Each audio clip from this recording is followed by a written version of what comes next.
Halo semua, sebelum memulai membuat website, kita harus mengetahui dan memahami apa saja yang dibutuhkan agar website kita dapat live di internet.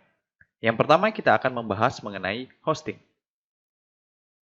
Hosting adalah sebuah tempat di mana file dan data yang diperlukan oleh website disimpan serta dapat diakses dan dikelola melalui internet. Hosting dapat kita analogikan sebagai sebuah rumah yang disewakan dengan ukuran tertentu dan setiap bangunan pasti memiliki ukuran yang berbeda antara rumah A dan rumah B. Selain itu, kita pun memerlukan alamat untuk menuju rumah kita, yaitu domain, yang akan kita bahas pada bagian selanjutnya lebih mendetail. Sebelum membeli hosting, ada beberapa kriteria yang harus kita pertimbangkan agar sesuai dengan ekspektasi kita. Di antaranya, yang pertama adalah uptime. Salah satu hal yang paling penting harus dimiliki oleh sebuah web hosting adalah dapat menjalankan website selama 24/7 atau 24 jam selama 7 hari.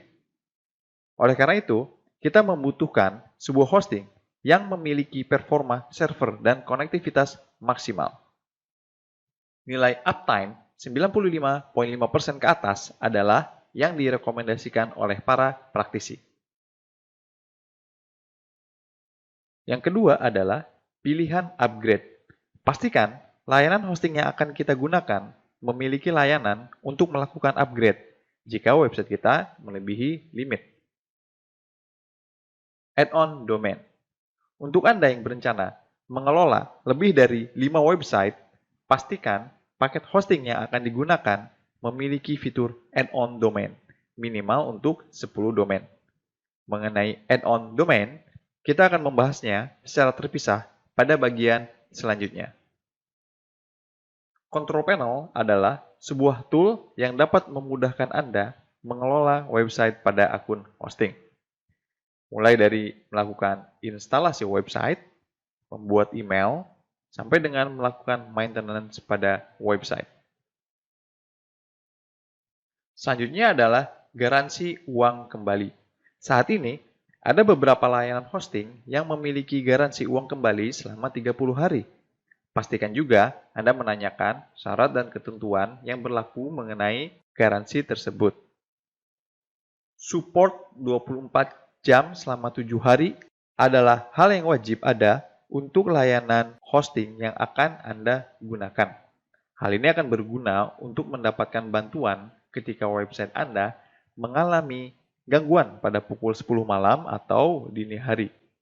Pastikan Anda melakukan pengecekan harga paket hosting yang ditawarkan antara harga pendaftaran baru dan harga perpanjangan. Apakah harganya tetap sama atau jauh lebih mahal dengan harga perpanjangan. Jenis hosting ada bermacam-macam. Kita akan membahas 3 di antaranya, yaitu yang pertama, share hosting. Share hosting merupakan tipe web hosting yang paling banyak digunakan. Paket ini menjadi pilihan yang pas untuk blog atau website yang sederhana. Ketika kita bertanya tentang apa itu web hosting, biasanya user akan merujuk pada share hosting. Dengan share hosting, kita berbagi server dengan klien lainnya di provider yang sama. Adapun kelebihan dengan menggunakan share hosting adalah harganya yang sangat murah. Lalu, sangat mudah digunakan oleh pemula, bahkan tidak harus menguasai bahasa pemrograman. Selanjutnya adalah pre-configure server. Maksudnya, server sudah dikonfigurasikan dengan rapi, sehingga kita tinggal memakainya saja. Lalu, control panel yang mudah digunakan, serta maintenance dan administrasi server dilakukan oleh penyedia hosting, sehingga Anda tidak perlu khawatir jika Anda tidak mengerti mengenai server. Adapun kekurangan mengenai share hosting adalah sedikit atau sama sekali tidak dapat mengontrol konfigurasi pada server. Dan apabila traffic sangat tinggi pada website pengguna lain, bukan website Anda, maka hal tersebut akan mempengaruhi kinerja situs kita. Tipe yang kedua adalah VPS hosting atau Virtual Private Server. Dengan menggunakan VPS atau Virtual Private Server, kita masih berbagi server dengan pengguna lainnya. Akan tetapi, penyedia web hosting telah mengalokasikan beberapa bagian untuk kita sendiri pada server. Hal ini berarti kita mendapatkan space khusus yang dedicated dan memperoleh sejumlah power computing dan memori. Selain itu, VPS hosting pun merupakan pilihan yang tepat bagi pengguna web bisnis yang trafficnya tinggi. Adapun kelebihannya yaitu space server yang dedicated tanpa harus membeli server dalam bentuk fisik.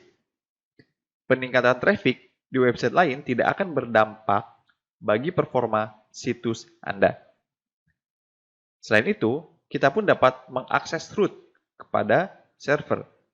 Selanjutnya, scalability yang mudah. Sehingga jika Anda membutuhkan peningkatan performa server, Anda dapat dengan mudah melakukannya. Adapun kekurangannya dengan menggunakan VPS hosting ini adalah biaya yang sangat mahal jika dibandingkan dengan share hosting. Selain itu, Anda harus menguasai informasi dan pengetahuan teknis terkait manajemen server. Yang terakhir adalah cloud hosting. Saat ini, cloud hosting merupakan paket yang paling banyak disukai di pasaran karena hampir tidak pernah adanya downtime. Dengan cloud hosting, Anda dapat menggunakan sekelompok server, file, dan resource direplikasi di setiap server.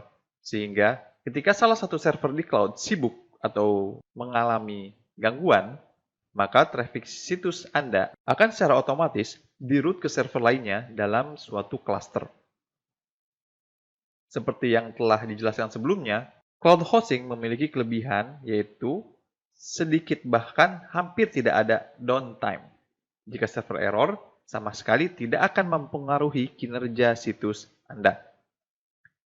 Selain itu, alokasi resource pun sesuai dengan permintaan. Dan kita membayar sesuai dengan apa yang kita gunakan. Oleh karena itu, cloud hosting lebih scalable daripada VPS. Walaupun dengan kemampuan yang sangat hebat, cloud hosting ada beberapa kekurangan. Yang pertama adalah biaya sulit diperkirakan karena kita membayar sesuai dengan apa yang kita gunakan. Selanjutnya adalah akses root yang tidak selalu tersedia. Untuk melihat perbandingan harga hosting, Anda dapat mencarinya di internet. Misalkan untuk hosting di Indonesia, ada perusahaan bernama Hostinger, Niago Hoster, Dewa Web, Jetrobit, dan lain sebagainya.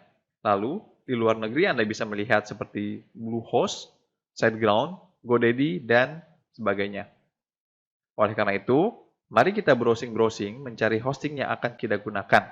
Karena kita merupakan pengembang website pemula, pada materi ini kita akan menggunakan shared hosting.